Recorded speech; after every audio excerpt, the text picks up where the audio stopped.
Om Tat Sat, Om Namah Shivaya, Om Radha Krishnaya Namah. Today I'm doing a random video. I'm doing the Vedas.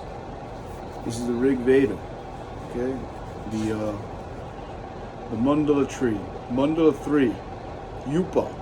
A tree. O tree.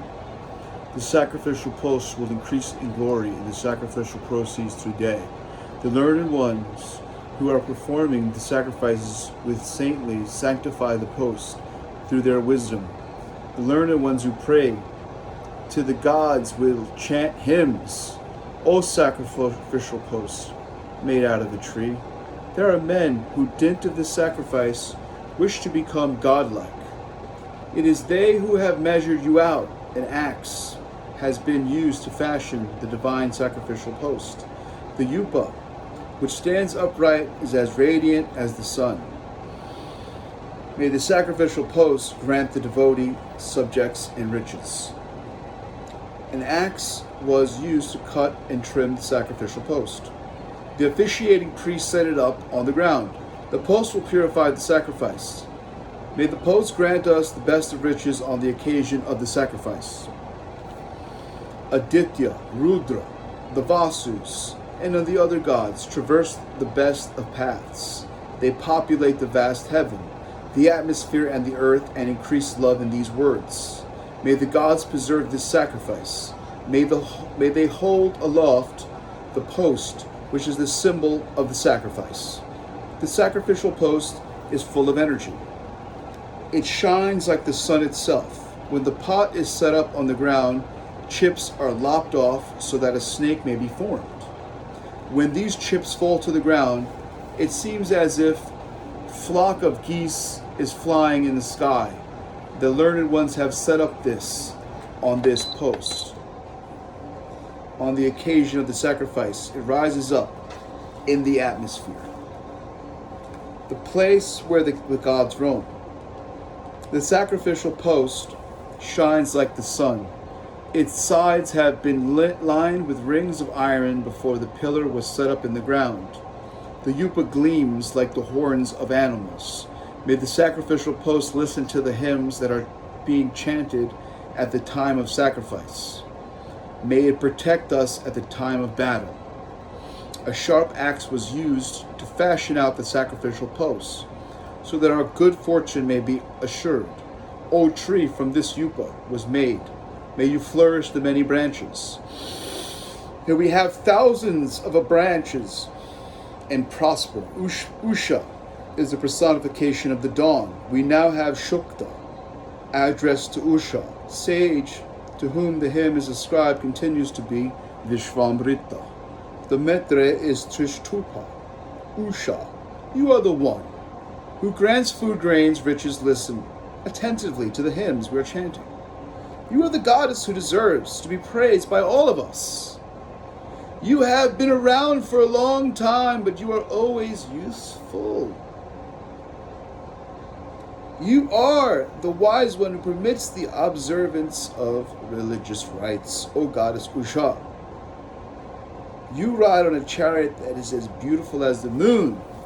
You are the one who inspires sweet speech. You are the manifestation of immortality. May you manifest yourself. There are strong streets which have the hue of gold. May those streets bring you here. O Usha, you are the forefront of all the worlds. You are the loftiest of places, like the flag of immortality. You are the one who is always youthful.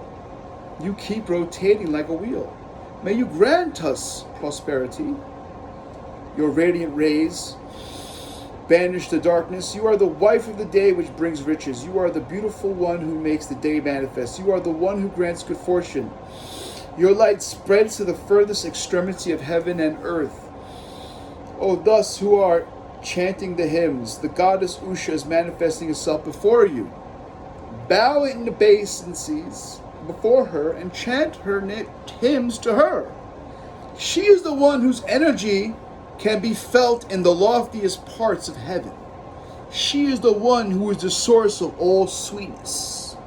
Buteos is here her form. Radiant Usha is becoming manifest. Usha is the preserver of truth. Her rays percolate through to heaven. Usha is the source of all prosperity. If she sustains the myriad hues of heaven and earth, O Agni, you are lit on earth and your flames spread upwards as if to greet Usha. You heard that one? It is the powerful Surya, the sun, who sends Usha at the onset of the day. Usha spreads herself in heaven and on earth. The energies of Mitra and Varuna bear Usha's rays in the four direction. Usha is golden. Dawn. Talking about dawn. It's good to rise early. I think we'll end the Veda discussion of the day. So these, if you understand the Vedas, you understand that there's 33 million demigods. Okay, in this universe alone. So that means each planet, right?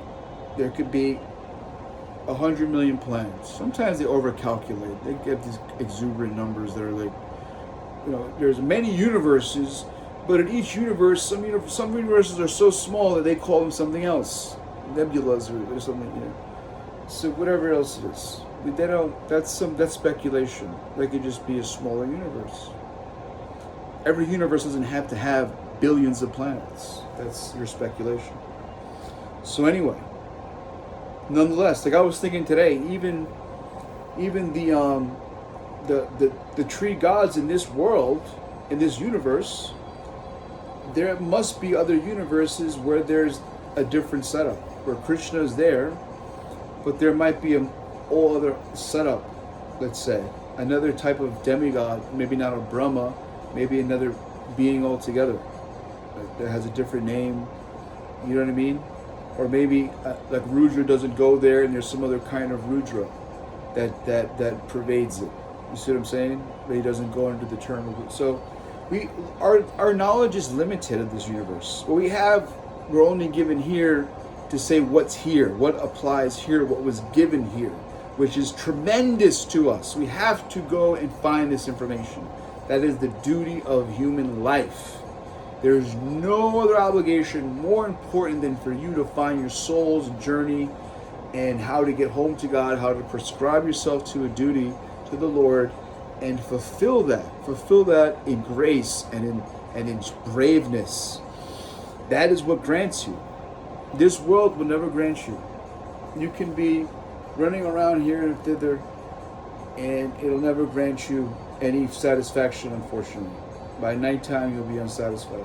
So let's go to Geo-Negative axis, and then we'll try to get into a Bible verse even here. Look at that. Geo-Negative axis is actually, let's do the Bible first. Here it is, okay? But whatever city you enter and they do not receive you. This is Luke 10:10, okay? Go out in the street and say, the very dust at your city which clings to us, we wipe off against you. Nevertheless, know this, that the kingdom of God has come near you. But I say to you that it will be more tolerable in that day for Sodom than for that city. Woe to you, Shorazan, woe to you, Bethsaida, for it that is the mighty works which were done in you had been done in Tyre and Sidon. They would have repented long ago, sitting in the sackcloth of ashes. But it would be more tolerable for Tyre and Sidon in the judgment than for you. And you, Capernaum, who are exalted to heaven, will be brought down to Hades. He who hears your hears me, he who rejects you rejects me. And he who rejects me, he rejects him who sent me. I saw Satan fall like lightning from heaven. Before I give you the authority to trample on serpents and scorpions all over the power of the enemy, nothing shall be any means hurt you. Nevertheless, do not rejoice in this, that the spirits are subject to you, but rather rejoice because your names are written in heaven. So this is a matter that it's being spoken by Sri Lord Jesus here.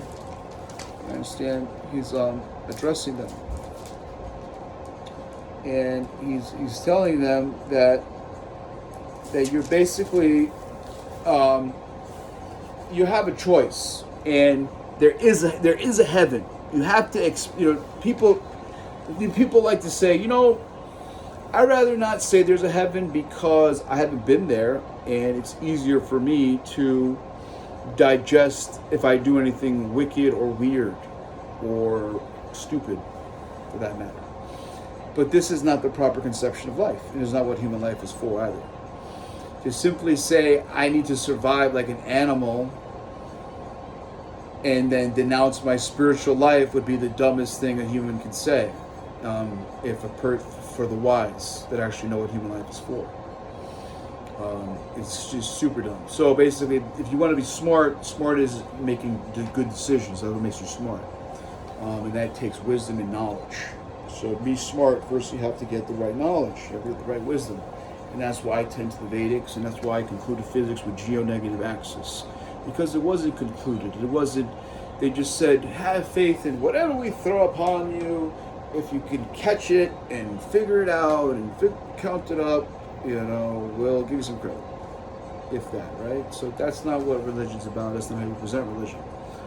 And then you got to fight for that credit in this day and age. They want you to fight for religion. So that's not what it's about either. So we have to tend to the Vedas, which say love and peace. And what he's trying to say is that I've seen it. What you're doing, we may come to your city, and you may rebuke us, and we'll just say, boom, we'll just wipe the dust off. That's okay. You may kick the dust, get this guy out of here, boom. A lot of, back then, especially dirt roads, that must have been a thing. So they would kick a hill of dust at you, you and your party, big dust cloud, And Jesus says, this is it. We're men of God. We'll just wipe it off, and we know that your day will come, because we've seen it ourselves that those have even fallen from heaven, and those are the material heavens where Lucifer was, and all these things. These must have been material realms, or they were advanced realms where Christ the Father, Krishna was there, or Vishnu Shiva's there, Yeshiva, right? So Shiva's there, these gods were there, and they must have just boom. This could have been the case. Lucifer was that close, but it sounds like fallen angels. So fallen angels, Jesus is talking more about it. Now, if he saw it, if he said, I saw it, and he didn't say a previous life, this means that there were still angels interacting with earth, which is very much could be the case. And he had divine vision, and he interacted with these angels still that weren't necessarily with God, right? But they were around him, and in so with God, they lost that. So they went to other gods, okay, lower gods like Indra. Zeus might have been another god from the Maruts, which are like Zeus's. They're kings of other worlds. They're not just the king of heaven. See, there's a heavenly world for this place. There's arrangements for this world to go to a heavenly kingdom. They say warriors go to, or persons that don't really they don't have much love for God, but they deserve good things because they were good, they did good things, they didn't offend any saints. That's a very big thing to be careful of, because you will get, you know what I mean? If you do bad things to saints, not just words, we're talking bad, that's really what sticks. And lying and bearing false witness is also very bad, and spying and lying, all these things are very bad to do to saints.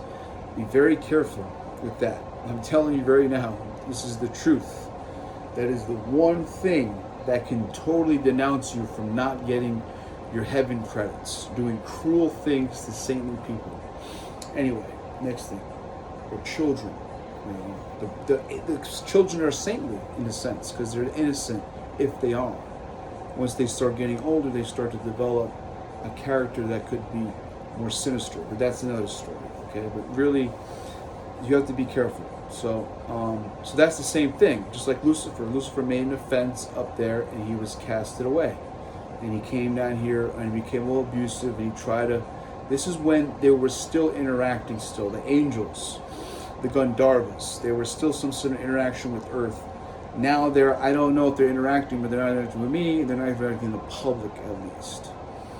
Now, if the Gandharvas and the Apsaras, where the Anglo angels come from, that all beings like that, with blue eyes and crystal eyes and all that stuff, where they got the Anglo originally from. That's where it came from, because there was an interaction with nearby planetary systems where these beings existed. It's planets like Venus, for instance, and other Apsara Lokas called. So these are planets that are in our system. So our universe may have 100 million planets, let's say, right? That's with stars. And with that, there's only so many, so he's saying, so we have the system that, boom, you might get shut out, you might get shut out of heaven too, is also I'm saying. So if you can get shut out of heaven, you can easily get shut out of here. You won't even get to heaven again. You see what I'm saying? So, and also in those worldly heavens, if you don't liberate, if you don't gain, this is why they're bad. Because if you don't gain, they're not bad. They're better than going to, just going to hell. It's better to do good than if you can't decide, you can't be a godly person. It's always better to do good, because you can go to these worldly heavens and you can even advance from there. Once you get there, you can say, you know what?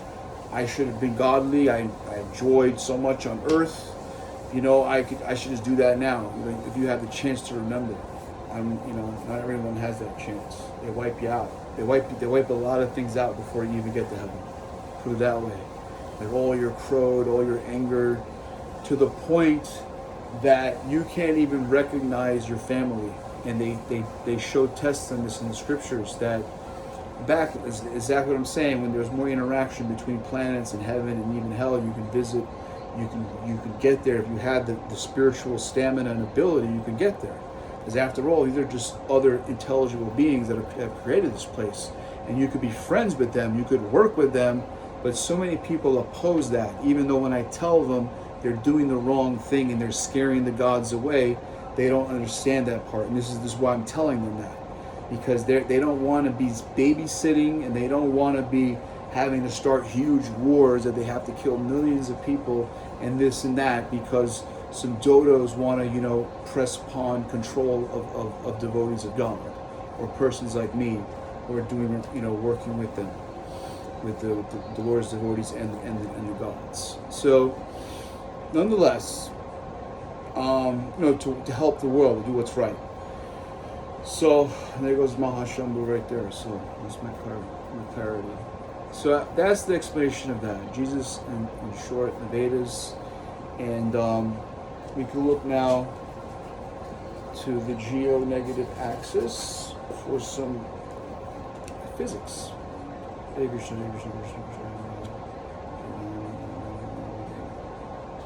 Alright, so the trapezosphere. The trapezosphere, or middle of a threshold point, is the most definitive part, of the Geo-Negative axis equation or intentional substantive existence. It separates all things accordingly, and it defines the measurement of the middle point in order to properly measure things to something you must use to the center of its function existentially to equate response and equation. The moment a thing comes to its fruition or intended ascension from its set discourse or frame of existence, it has now, with the aid and thwart of the Geo-Negative axis, performed a function and inconsciously actuate. This is about life on Earth and how you would live on Earth as a human. We understand the troposphere now today. Now, can we get above this? It's definitely possible. But it takes the entire community, and it takes a government that is just and allows spiritual free religion, for starters, which doesn't exist anymore, unfortunately. We understand the troposphere is, at least in America, we understand the troposphere is a much thinner air realm, and it's more soluble with matter for use to determine as light's existence in our realm changes when it reaches down to on Earth. The sun is the life-giving energy, and the troposphere is where it is most energetic. But right away, it is less for us, being it isn't hard or watery like ourselves. This also defines our separation of existence with the light that creates us, and how we are different from it as being a result of it and not a continuation of it. The ascension brink point then is us being separated from the dull matter and entering light. Whether it is an amazing feat we performed or a simple jovial smile that in return brings the person and onlookers into a new understanding and matter as alive and active, able to produce sensation. We just made another Geo-Negative miracle today, sir, at 2041 here, and it was already, this was the finalized though, that was a Geo-Negative. I did not, listen, I opened it up, and what we spoke about in the Bible, it went from the Vedas. First, bless the dawn. The dawn, as I was explaining, is we have 33 million demigods in this universe. So dawn. So that means they all take a different post, and then the most important that the Vedas subscribe to mainly are Agni, fire; Varuna, water; light, Surya; Vayu, wind; and Bhumi, earth. Right? But between that, there's dawn. So there's different goddesses and gods that take posts in different planets and different places, and some of them even make planets from where they take posts from. Okay, because they're in the demigod families, etc. So it's an interesting universe. It's best that humans turn back and become a part of it again, and give up their, these crazy ideas that the CIA, whatever they want to call themselves these days, Kerry, NASA, these guys, they have a lot of work to do on themselves to stop placating, stop pretending I don't exist, stop pretending G&A don't exist and I should not be rewarded, and it's all about them and their, some guys that stole stuff from me, that are from some, Masonic group that are part of a religious yoga group. That's what's stopping the entire world of, some washed up, old dudes and their sons that live up in a small little town in Florida. And I know these guys. I mean, come on, they're not, seriously, for them to be stopping, creation with Biden or whatever, it just shows you how much it has to be stopped, because it's a real time for a low hit and deterioration of religious values. And this is the chance, G&A. I'm helping, and I could bring more to this table. As I said, we have to rejoin the universe, and we have to give up this abstinence and this desire to win or be staging and fighting with people daily. I have no interest in it whatsoever. These persons want to do it with me because they want to try to look like me or something. They want to interact with me. They're very sick at mind and heart, and they still owe me trillions of dollars. So they need to work on paying me back and stop playing their kid games. That's not a real game. That's not how a kings or anybody normal, professional operates or has a challenge. If you want a challenge, then you challenge at ping pong, or if you really want to hurt somebody like you guys act. You have a physical, fair, legal boxing match or something like that of that nature. So that's what people do, that normal do for recreation. What to speak of, just doing it for your duty, if that's really what you want to do. I don't want to do that. I'm a philosopher, but they obviously never come on to refute me, because that's who I am, and I trained in it, and I'm successful in it completely. I have my own book, and it's like, and they're making universities out of my name already that I can just run in and collect on anytime, any day soon. So that's another story. So get to G&A, and if you rejoin the universe, tell CIA, NASA, all these guys, give up on this beating up on saints and these other crazies. These guys already beat up on saints already. They've done it for years and never got them anywhere but defamation. They were defamed. They were put down. So you don't want to keep that. All right. And have a good day from G&A. Hare Ram. Om Namah Shivaya. I'm still getting hurt. That's why I have to hold this band on my head. I'm still getting hurt by them. I need them off my body. I need to stop taking medication. I need to live out my life, exercise, be healthy. I can't have people jolting my heart. So this is a real serious matter out there. Please inform your local government and tell them to do the right thing. And inform the White House and others if you can, or anybody you know. And this is Ujjval in Naples, Florida, 2023, March. Take care. April, sorry. April, almost April 3rd, is it? April 4th? Okay? And have a good day.